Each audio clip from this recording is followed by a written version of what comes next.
Rest day ulit ng isang OFW sa Japan na nagtatrabaho ng marangal para sa pamilyang mahal. Tara, samahan niyo akong magpariban kay Senpai. Hi dear, ako nga pala si Jeya, isang OFW dito sa Japan. At sa video na to, ikukwento ko kung gaano kabuti ang Senpai ko. Rest day ko na naman nga at may schedule kami ni Senpai ng riban. Hindi pa si Midori yung bisikleta ko dito, medyo matagal na rin kasi tong video. Magbibisikleta lang ako ng mga 5 minuto para makarating sa bahay nila Senpai and tiyara, nandito na ako. Malapit lang sa bahay namin, pwede ngang lakarin pero dahil may dala kong box, nagbisikleta ako. Sabi niya, pumasok na lang daw ako pagdating ko.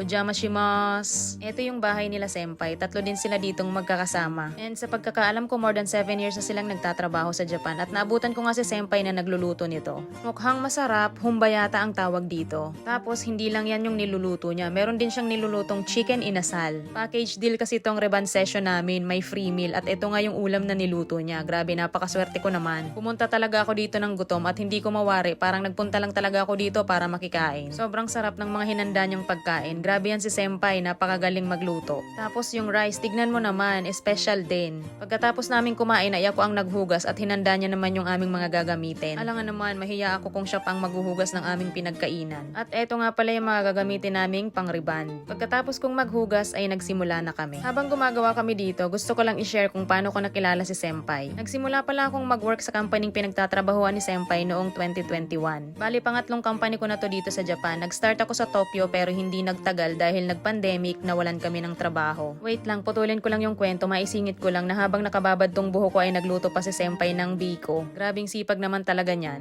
So balik na tayo sa kwento. Nung pandemic 2020, nagpalipat ako sa Osaka kasi wala nga kaming trabaho sa Tokyo. Nagtrabaho ako ng fish processor pero 1 taon lang. Tapos dito na nga ako napunta sa pangatlong company. Sa pangatlong company kung saan mas maraming Pilipino ang nagtatrabaho at doon ko nakilala si Senpai Pring. Isa siya sa mga senpai sa process kung saan ako naka-assign. Na-assign ako sa paghihiwa ng mga sangka para sa ginagawa naming pagkain. Nung una kong nakilala si Senpai Pring, feeling ko hindi niya ako gusto.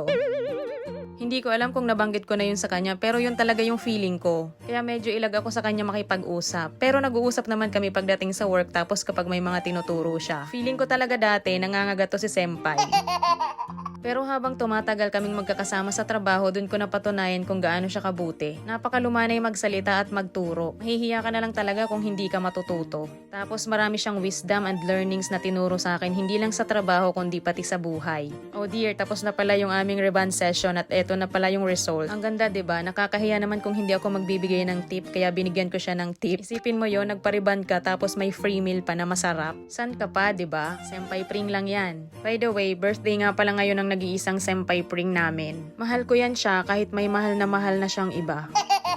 At deserve niya yon dahil napakabuti niya. Thank you Senpai Pring sa masayang samahan sa trabaho at hindi ka nagsasawang magturo lalo na kapag may mga bago tayong menu. Salamat kasi lagi mong nire-remind sa amin kung gaano kahalaga ang pag-focus sa trabaho at kung paano dapat pahalagahan ang trabaho. Teka lang, nagiging emotional ako. Basta happy birthday sa'yo Senpai, grateful ako na Senpai kita. Thank you sa lahat ng wisdom and learnings, lalong-lalo na sa buhay. At higit sa lahat, thank you so much sa mga happy memories natin after work. At kahit nga while working, ang dami-dami nating happy memories. Like ang saya-saya lang natin at nagtatawanan habang nagtatrabaho pero hindi nako-compromise ang quality. Hangad ko ang kaligayahan ng iyong puso at magandang kalusugan sa araw-araw. We are the kids and we're so in love, fighting against all of us.